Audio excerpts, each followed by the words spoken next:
We built an Ark at Hampton Court Flower Show. We got a nice little medal for it as well. It wasn't a gold, but we were very happy with it.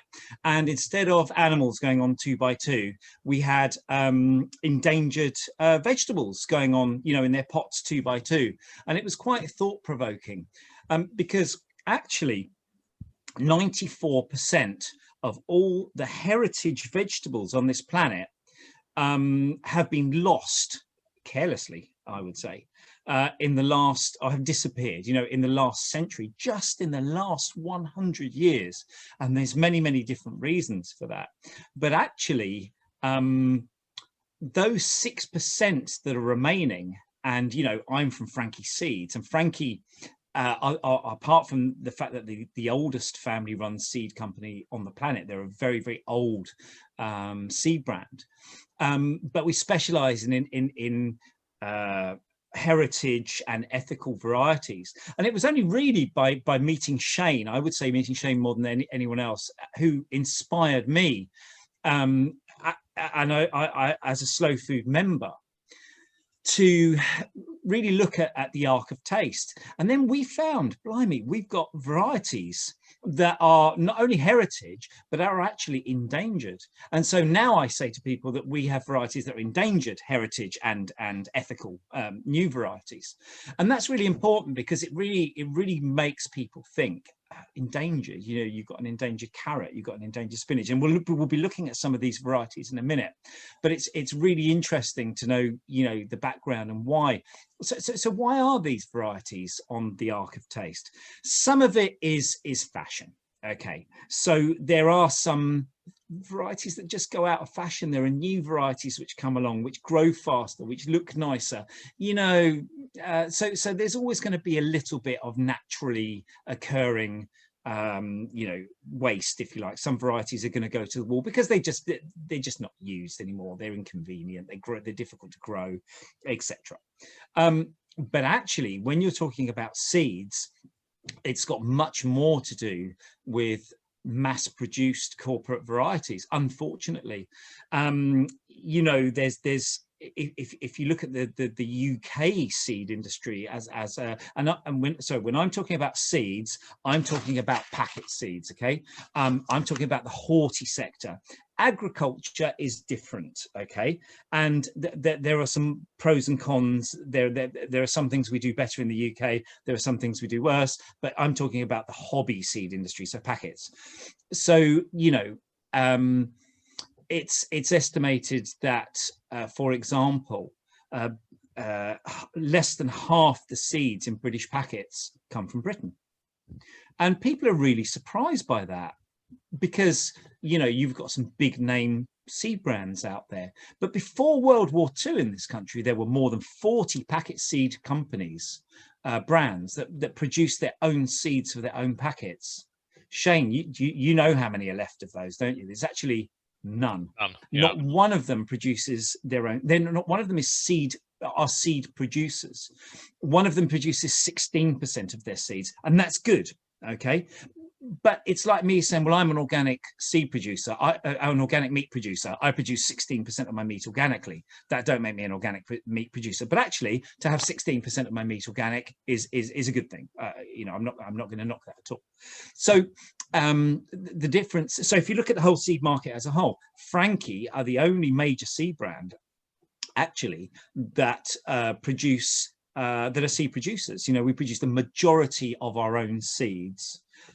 There are very small companies as well who do a great job, specialist companies, some like Real Seeds who are seed producers, and others. Stormy Hall comes to mind. They're very, very, very small. There are lots of smaller seed brands. So we either get very big seed brands or very small seed brands.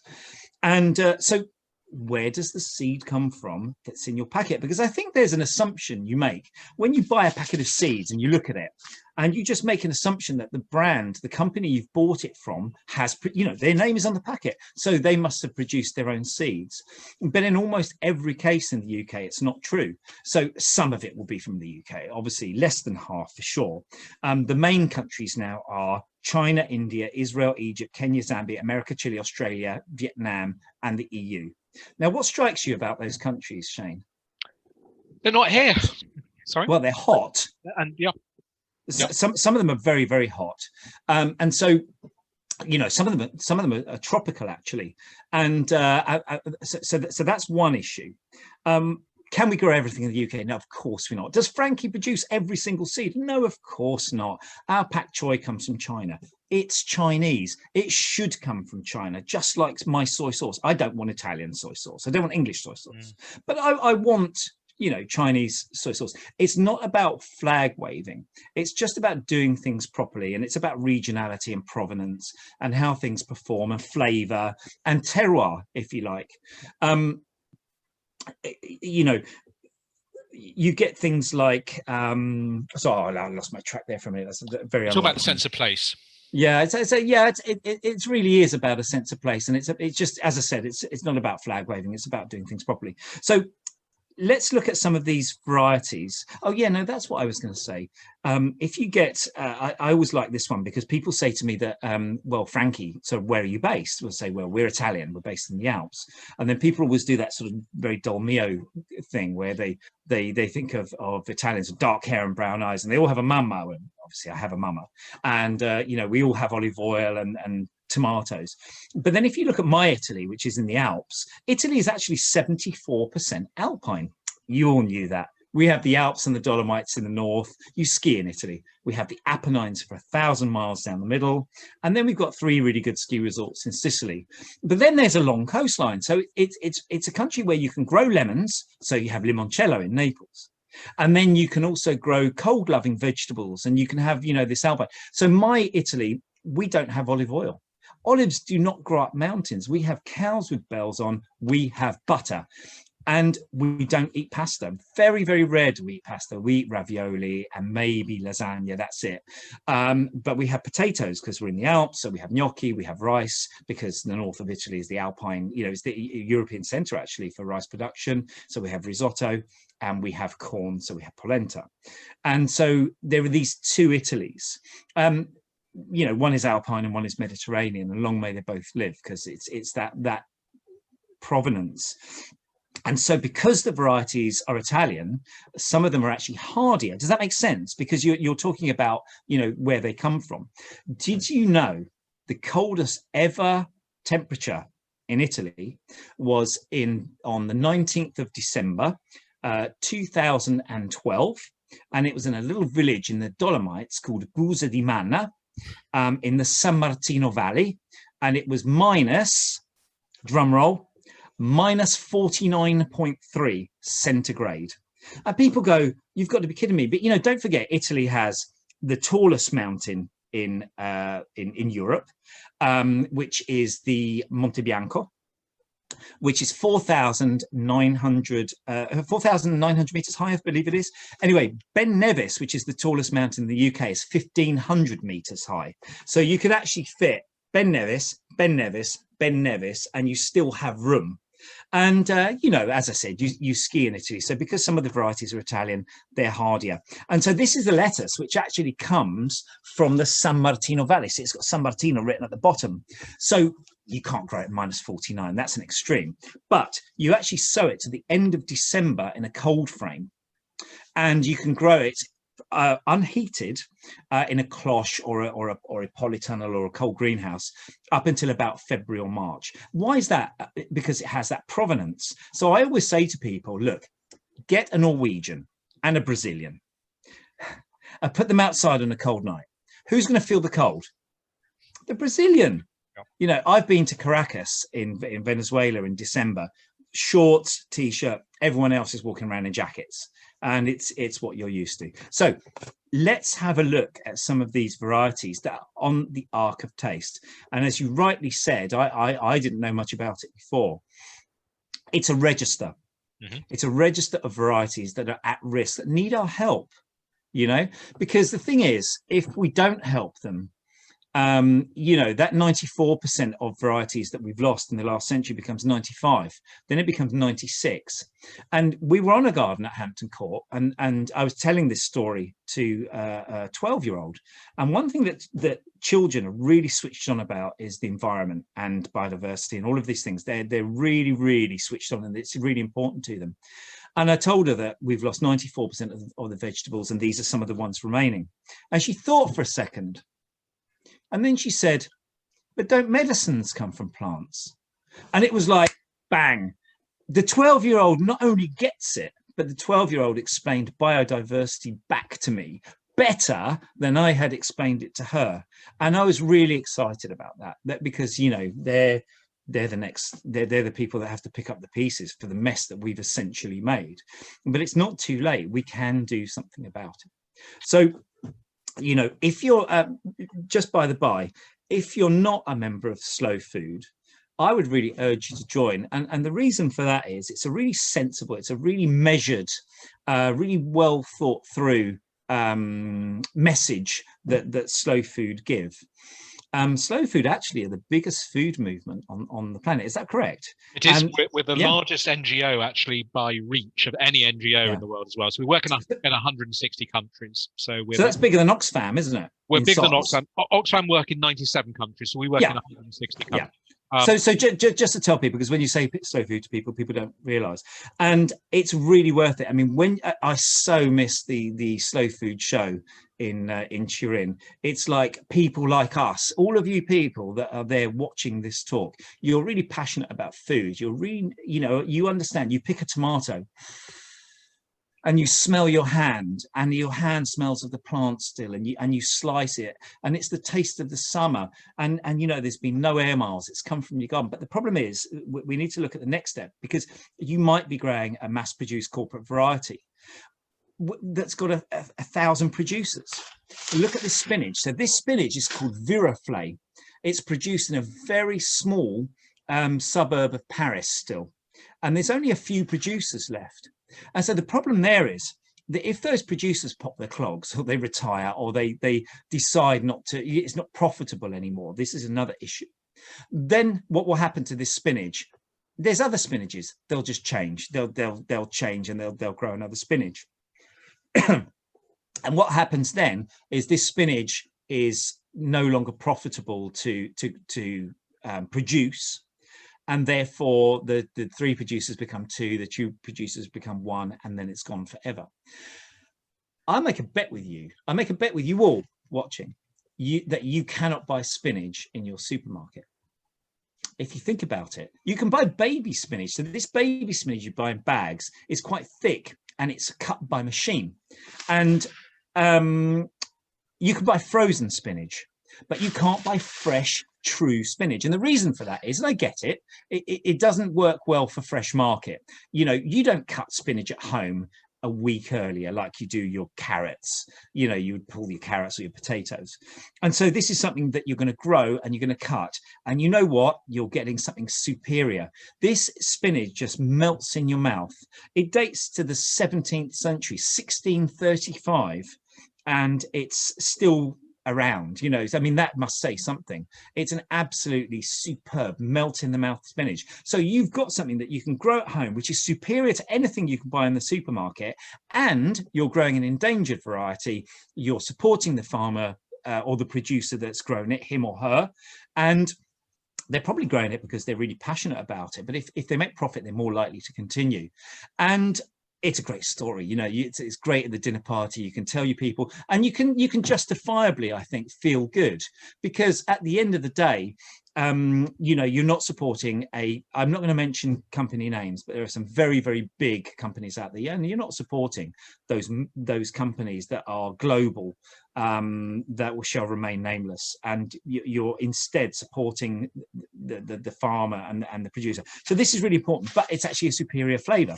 Let's show you another one. So that's called Viraflay, and if you look at the Ark of Taste, if you just Google Ark of Taste, and you can look at British products as well and ingredients. It's not just seeds and vegetables, it's, as you said, it's all sorts of things, and that's really amazing. Let's look at another one.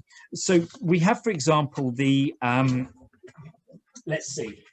I've got it here somewhere. Sorry, I thought I had it. San Marzano tomato.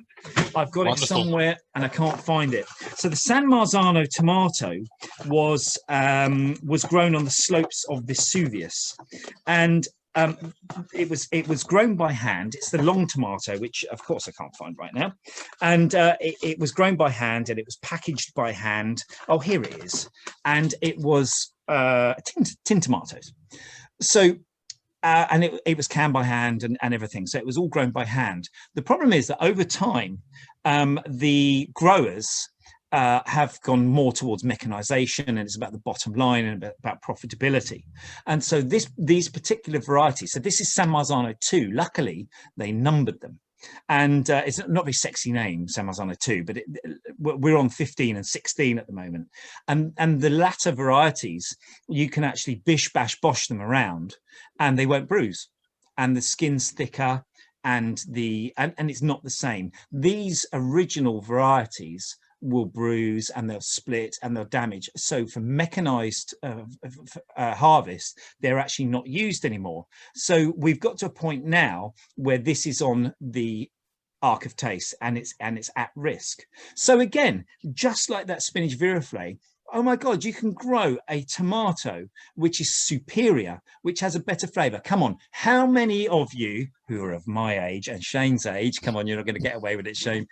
How many of you have said, seriously, when I was young, you know what's coming next? Tomatoes used to taste better, or they don't taste like they used to. We've all said it. And that's the reason, because the varieties that were old, that were picked by hand, grown by hand, picked by hand, washed by hand, processed by hand, canned by hand, are no longer the varieties that we're using. They look the same, well, they look similar, but they're not the same. So really important that you can buy and use these tomatoes and grow them.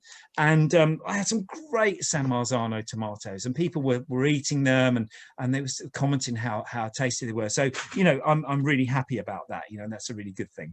I mean, that's a great point, Paolo, speaking about how food used to taste. We've also got the converse has happened. Some varieties we've now lost, maybe for disease, or about to lose. And you were speaking about the edible biodiversity. Actually, sometimes we don't know what we've lost until we've lost it. So, and then it's too late. There are diseases, there is climate change. Yeah, sure. And we may well have varieties which have characteristics now which would actually help that. And last year, as Paolo said, we had a garden at Hampton Court together, and we were speaking and giving lectures on bananas. And bananas are really, really interesting because you were speaking about how tomatoes don't taste like they were when we were children. And I remember it, tomatoes used to taste of tomatoes. But if you think of things like banana confectionery, banana sweets and banana cough mixture and so forth, doesn't taste anything like bananas. But actually it tastes like bananas pre the 1950s. In the 1950s, there was a horrendous disease which wiped out most of the world's bananas. So a new banana was found. It was called the Cavendish banana, which was a banana that was actually created in the Victorian era, actually here in the UK, by the Cavendish family in the north of England. And that banana was disease resistant. The problem with it is it's absolutely tasteless. So if you think about the bananas we buy in the supermarket, they're fairly chalky unless they're very, very ripe. They're either chalky and flavorless, or they go very, very sweet and very slushy overnight. But they're otherwise not very good eating at all. And it's a monoculture. Monoculture, exactly. So this banana is literally grown across the world. We eat 1 billion of those alone in the UK a year, 1 billion of those. And there is a disease, sadly, called the Panama virus, which is spreading across the world. It was in Asia. It was in Australasia. They also produced lots of bananas. And last year, when Paolo and I were speaking, we said the great danger, of course, is that when this gets to South America, it is going to take out all of Europe's and all of North America's banana supply. If you imagine the amount of bananas that have to be grown just to provide 1 billion a year just for the UK. And when we were actually at Hampton Court, lo and behold, in the news that day, Panama virus is there.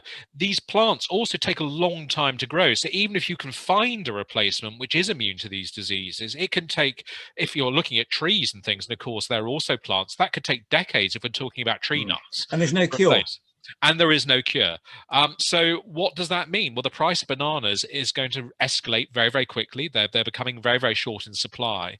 And we have lost hundreds of varieties of banana. So sometimes what sounds like quite an esoteric subject, does it really matter if we lose a variety of spinach, if we've got 10 more? And yes, maybe it does taste slightly more delicious than that one. But if we've got 9 more and that one's a bit easier to have in the supermarket, does it really matter? It matters in a culinary sense. Yes, we all want something delicious, but actually, those other things too. Yeah, so that leads on actually to the Irish potato famine, because there were 3 varieties of potatoes. They all got the blight. Yep. One of the first, and we know what the consequences were, the terrible consequences, my word. And then afterwards, 17 or 19 new varieties were introduced to hedge your bets, if you like, to spread the risk. And you know, there wasn't another event, cataclysmic, like that was awful, you know, and it changed the world, you know. So yes, and that's biodiversity. We're talking about biodiversity. Monocultures are very, very dangerous. Let me show you some more of these varieties. So I was saying that some things go out of fashion because they just go out of fashion. This is root chicory. Delicious. You know, it's difficult to grow, especially in London clay. It's very marginal. Lots of people say, oh, it's bitter. You roast it like a parsnip at Christmas. It's actually quite nice. But it's one of those things that people are like, it's not sexy. People aren't turned on to it. Then you get things like this. This is the little round carrot from Paris called Parisier Market. Yeah. Paris is built on clay, hard, and you can only hit your head against the brick wall so many times before you adapt. And that's what it's done. So it makes it ideal for growing in containers because you don't get carrot root fly. And if you do get carrot root fly, you can plant it in the containers. Then you can lift the container up on a wall or something, because the root fly only flies very low along the floor. And so rather than no carrots, at least you can have these. Kids adore them. They think they're so funky and cool because of the shape. They've got a slightly hard core in the middle, but they're actually a fairly decent carrot. But again, if you look at the slow food Ark of Taste, it says that only 500 bunches were sold in Paris last year in fresh market. That's one day in my Tesco's in Harrow. You know, they've probably sold 500 bunches of carrot. Yet you've got a carrot there, which is easy to grow. You can grow it up until the end of July. You know, if you suffer with carrot fly, you can get around it. The kids love it. Grow it. You know, it's a really nice one. You can grow it in between things. That's on the Ark of Taste. There's some other varieties. I love this one. Only in Italy could a pumpkin be named a priest's hat. And this is a priest's hat pumpkin, and it's actually from Piacenza. And it's used sometimes. It's baked. It's made into soup. You know, like it's made it into ravioli. Oh, if you've never had pumpkin ravioli before, especially how they make it in Mantova, they make a sweet one with amaretti biscuits, with raisins, with a little bit of sugar, with the pumpkin. Pumpkin's already sweet. It's just delicious. Serve it with butter. And that's on the Ark of Taste as well. So again, rather than growing those sort of round orange things, they're pumpkins that just look so boring, but they're great for carving. Obviously they're great for carving for the kids. You know, grow something that's got some flavor. I'll show you another one. This isn't on the Ark of Taste. This is the oldest pumpkin in Italy, possibly Europe. It was brought back by Venetian travelers to the Americas from a near wild variety. It was bred with, well, we didn't really have pumpkins here, but we had squashes. They would have been Cucumis lagionaria. This is Cucumis maximus. Anyway, they would have, Cucurbita maxis. They would have been crossed. Anyway, this was the result in the late 17th century. And so we know it's a really, really old variety because it's mentioned in a couple of works by famous Italian writers. So these varieties, look at the skin on that. They didn't have fridges, they didn't have freezers, they couldn't, you know, they couldn't prepare it and freeze it and stuff. So these varieties, especially from the Veneto region, which is the coldest region of Italy, had the quality that you could store it all winter. It is, I tell you what, when you're peeling it, you'll be cursing me because it's bulletproof. But That's why it's stored all winter. And so you could grow it in the summer. You know, there wasn't a Tesco's on every street corner or a supermarket 200-300 years ago. If you didn't collect your bounties, if you didn't preserve, if you didn't store, you died. You know, you starved to death, or you got very hungry, you had to trade, whatever. And so these are great varieties, lovely orange flesh, not as sweet as a butternut squash, but so good for soups and for roasting. You know, why would you not grow this? Why would you grow a jack-o'-lantern over this? It doesn't make sense to me. Then you've got another pumpkin from Naples. Yeah, it looks like a big 1 meter long butternut squash. This has now become so rare that it's not even produced commercially anymore. It's only found in Naples, and it's only grown in people's back gardens now. So the more people who grow it, it doesn't matter if you're not growing it in Naples, but the more people who grow it, the more profit the producer makes, which is important because they'll continue to grow it, to produce it. And the more it's diffused amongst the population, if you like, the more people who grow it, the less chance it has. You know, hopefully it will come off the list. We don't want them on the list. We don't want anything on that list, do we? Really, at the end of the day.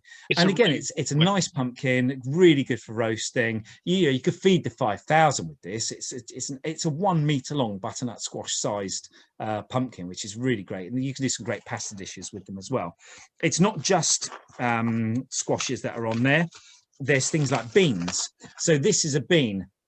Lovely name. Variety names never change language. They're just like people's names. Sometimes the other seed brands, they give their seeds Italian or French sounding names to make them sound better, but they're not. They come from other countries. It's just a bit of marketing.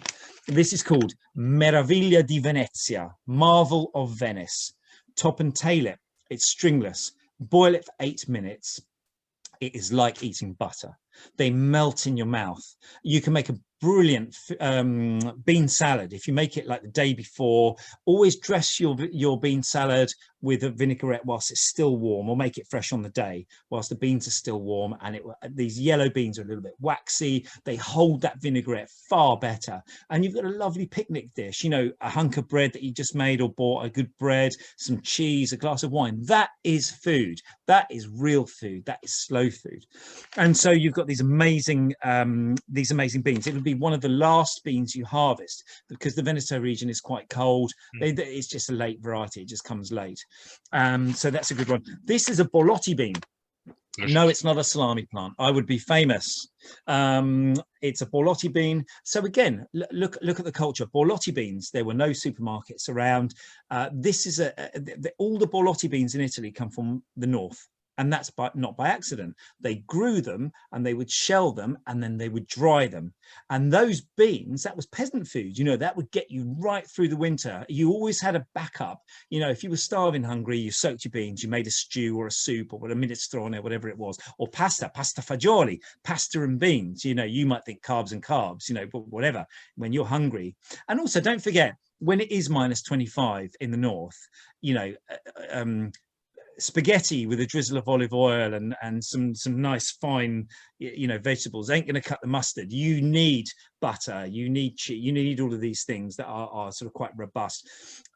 Modern day times, you can grow your Bolotti. You don't have to dry them. You can freeze them, shell them and freeze them. If you dry them, you have to reanimate them for 24 hours. Then you have to cook them for an hour. You know, so from frozen, they actually cook in 40 minutes.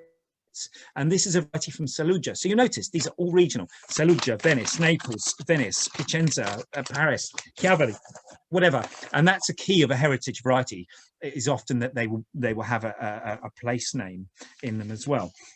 There's just a few more, and then perhaps we can take a few questions. So these are all on the Ark of Taste.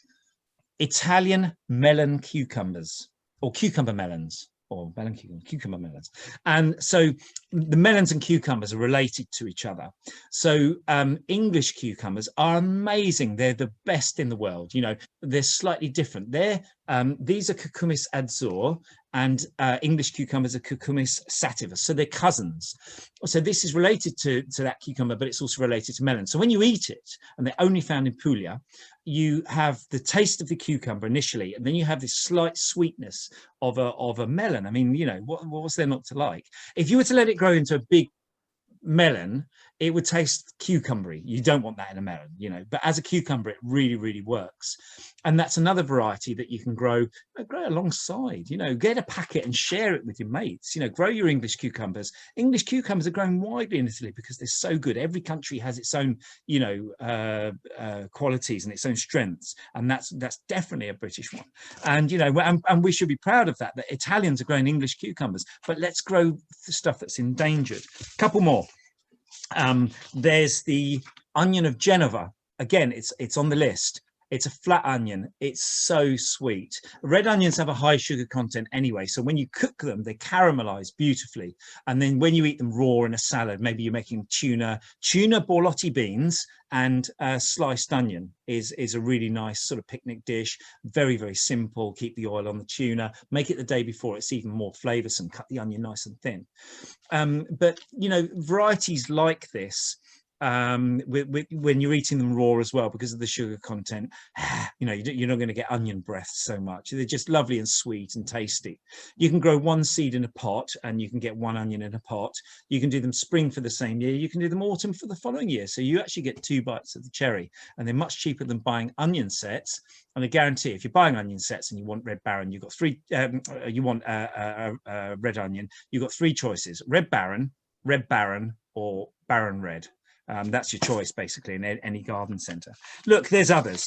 There's the Escarole from Bergamo, and Gigante di Bergamo. Again, this is winter hardy to a point. You can grow it in a cold greenhouse. You sow it July and August. So you can see why a variety like this might be a little bit of a hassle. You know, it's got a very short window to grow. But you know what? To pick fresh leaves in the winter, something like an escarole, and in America, the Italian restaurants, you go in and ask for escarole, and they actually shred them and they pan fry them in olive oil, and they serve it almost like winter greens.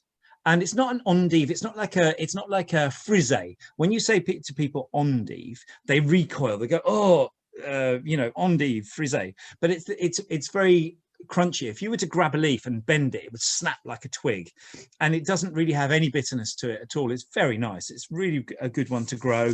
And then there's things like asparagus. I was reading that in America there were so many varieties of asparagus. Now there's one variety that is used on the whole, and you've gone from like 30 or 40, I forget how many it is, down to one. This one is from Argenteuil in France, and so the benefit of growing asparagus from seed is you get more choice. It's again like a bag of onions. You get very little choice, and also cost. It's way cheaper to buy. There's 110 seeds in here. You buy 110 asparagus crowns, and you know, and you're going to get something that's really flavoursome. And you could serve it, if you're serving it to your guests, you say you've got Argenteuil, you know, asparagus, and then finish on this one, also on the list. This is a chicory from Castelfranco. It looks like God's got a red paintbrush and he's just splashed it. It looks exceptional. Very, very good for eating in the winter.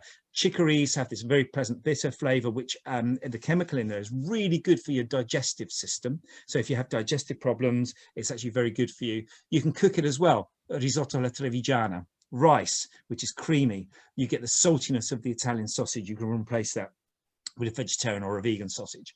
You get the lovely, pleasant freshness of that radicchio. You put some cheese on it. You know, you've got a dish there, which is peasant food. Italian food is peasant food, cucina povera. Very few ingredients, but put together simply, very tasty. And every country has peasant food. Cassoulet in France. Cornish pasties, you know, who was eating Cornish pasties? The king? No, the peasants. The miners would take them down the mine, and you know, the Cornish pasty is grown locally with local ingredients. It's a wonderful traditional product which should be celebrated. Lancashire hot pot is another example. There's so many of peasant foods that we can mention which are so good. Go and have a peasant dish in a restaurant and see how much you have to pay for it nowadays. So I think we've covered quite a lot there, and we've covered some of the ones on the Ark of Taste. Perhaps, do you have any questions, or I mean, I've got other varieties to show you. What we've got a couple of questions in, Paolo. So right. Someone has asked, is the popularity of agretti going to increase further?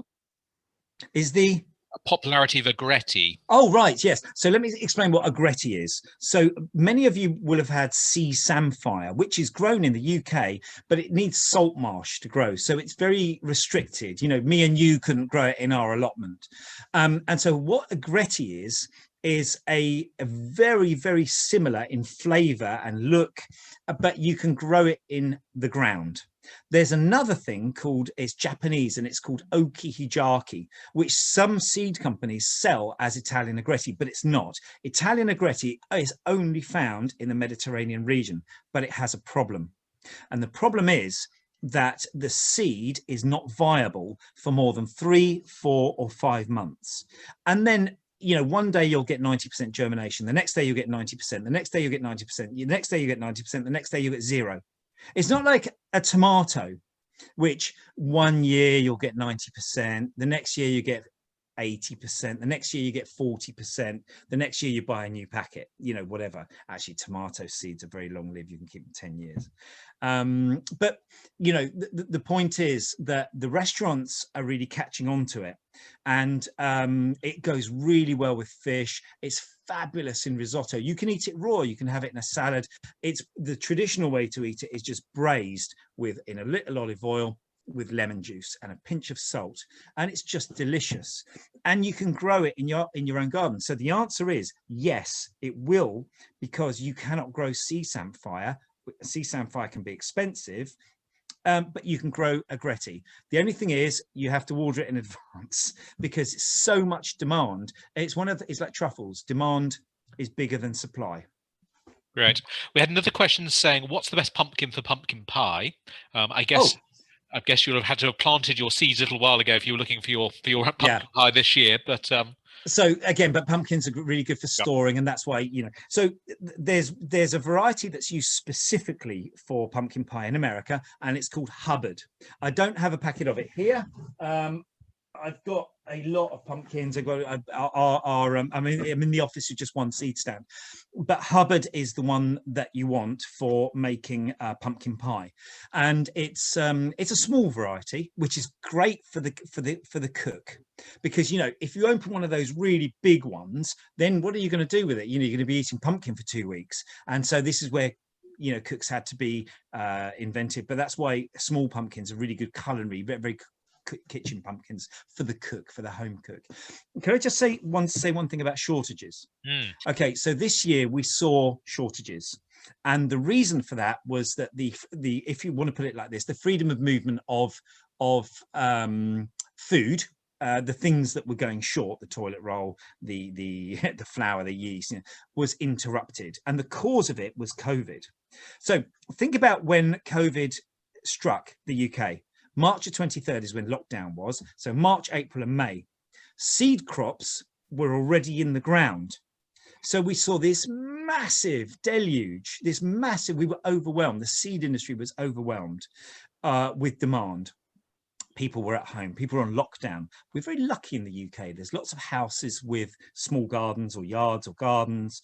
And if you don't have one, you can get an allotment. Whereas if you go to Milan, it's a lot more apartments. Yes, there are a lot sort of kind of small versions of allotments, and some people grow things at home, but it's not quite the same. So we couldn't, when I say we're talking about the seed industry.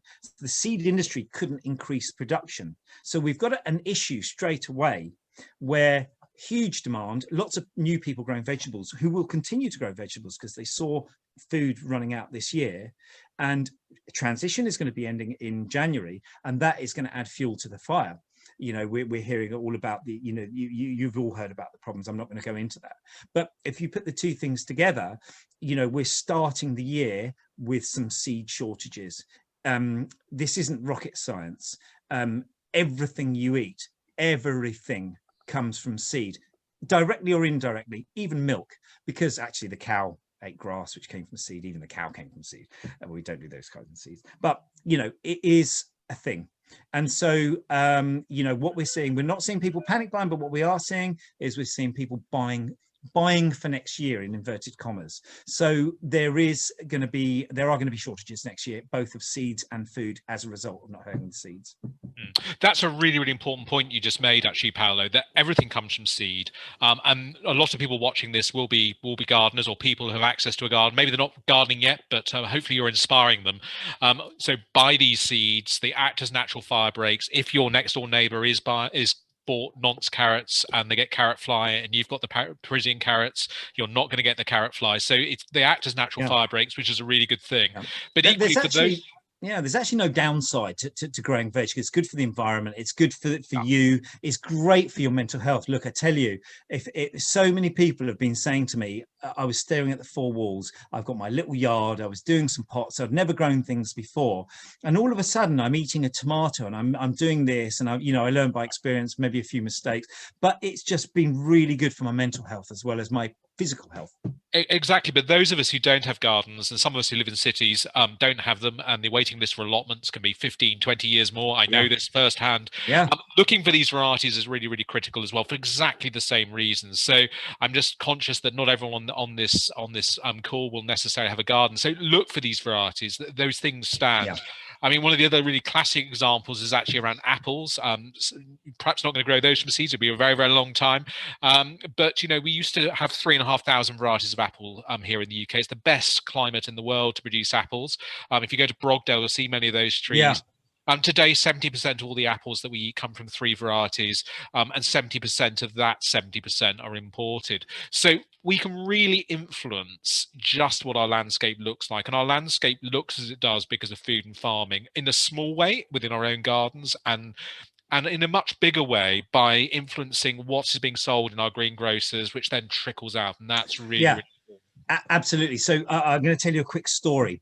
97%, or it might be 98% of butterfly habitat in this country has been lost. I mean, just think about that. I mean, it's just shocking. So I grew nettles, behind the shed. Nobody can see them. Not only did I have a garden full of butterflies, which was an absolute joy. I tell you what, I was so happy about it. I was like, yay. But it was the other way round. I started to then pick some of the nettles and make nettle tea. And you know what? I quite like it. And then we still grow nettles in Italy. I sell nettle seeds. In the UK, we tend to sell them to people who don't like their neighbours. But in Italy, you have like spinach and ricotta, like tortellini or ravioli or something, or cannelloni. You can actually make nettle and ricotta. Nettle is one of the oldest foods in this country, and people were making nettle soup as well. I've not done nettle soup, but it's full of iron. It's got way more vitamin C than anything else that you can think of. And why wouldn't you eat it? Just pick it with gloves on, obviously. But it was the other way around. Because I planted it, I then used it, which was quite interesting.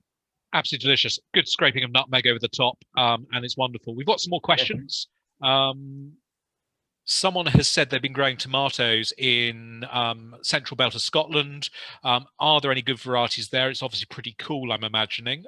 So cool variety tomatoes outside. Okay, so when people buy a packet of our tomatoes and they say, oh, there's no instructions whether to sow it inside or out. I said, well, do you live in Aberdeen, or do you live in Cornwall, or do you live in London, or do you where do you live? Because actually you're your own doctor. The general rule of thumb is that greenhouses are there for one reason and one reason only, and that's to replicate the Mediterranean. We don't live in the Mediterranean. What do you grow in greenhouses? You grow med veg, tomatoes, peppers, aubergines, melons, cucumbers, that type of thing. So you can start things off earlier and you can finish things off later. So obviously, if you're in a cool area, the general rule of thumb again would be to grow larger tomatoes. This one is from Parma. I mean, how beautiful is that? Supermarkets won't sell you that. They think that you won't buy it. They'll charge you a premium for it because it's special. That's from Parma. That would be served with Parmesan cheese and Parmesan Parma ham and the Parma onion. That one's from Liguria, ox heart. It's like eating pure meat. So the point is, depending on where you are, treat the tomato differently. If you're in an area that's really cold, grow smaller tomatoes, grow cherries. They grow quicker, they mature better. A beef tomato is going to mature a lot more slowly than a cherry or a small tomato. So, choose your varieties carefully. And, there's an element of you can get 10 people growing the same variety in 10 completely different ways. So with gardening, sometimes there's no, you must do this, you must sow now, you must, there's a lot of flexibility in there. Okay, so we've got 2 questions just before we finish up. First off is a nice quick one. You're inspiring people to grow for the very first time. What should they buy and plant now?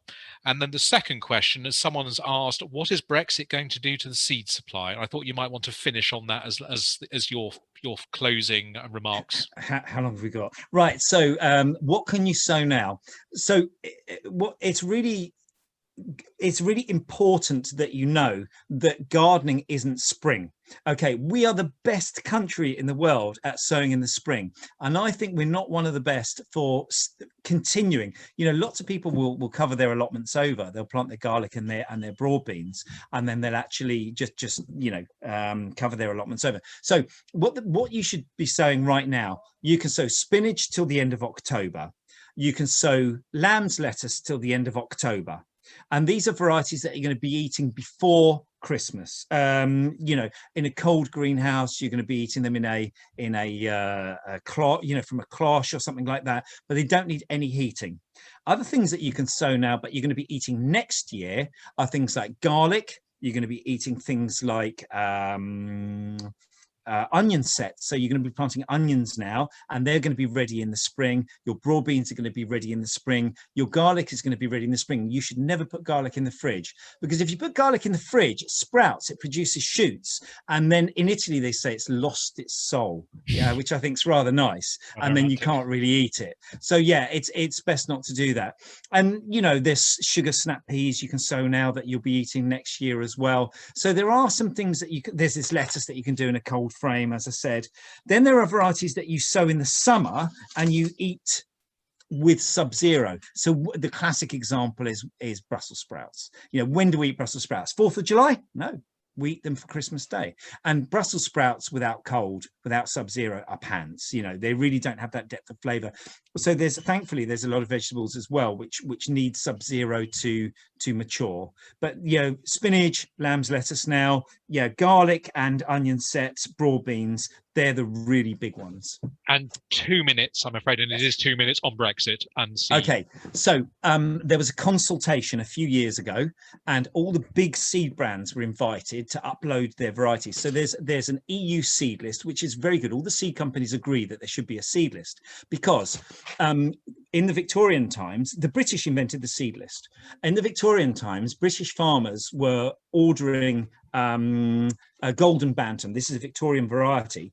An unscrupulous seedsman was selling them other things. And what was described, what was supplied, wasn't what was described, and they were going bust. So the British introduced a seed list, which the EU then took up, which guaranteed that what you were going to get was as described. And that's a protection for you and all of you.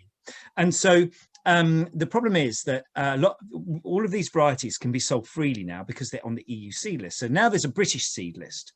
So there's 2 seed lists, but only the sort of the big seed brands uploaded theirs. So we've got mass-produced corporate varieties. We've got some other varieties as well on there, but unfortunately none of the specialist seed brands were approached. And so essentially every variety that we now want to add to the seed list, because the consultation is finished, is £300. Now, I calculated that to fill the gap, some of my varieties are on the seed list, it would cost me £84,500, which as an SME, we don't have. And then all the other seed companies can sell my seeds because they're on the seed list. But all the other specialist seed companies are in the same boat. So the UK seed industry I've got them together. Actually, we've all got together, and we're all in the same boat, and we're standing united against this because we're all affected. So it's a big problem. So what could happen is, the long and short of it, my last 2 minutes, is we might lose that. the specialist seed companies are worried that they're not only going to lose these varieties, which again is bad, it's the opposite of biodiversity, but they're going to lose their livelihoods. We're talking about small family businesses here, people who are really passionate, who are growing these vegetables.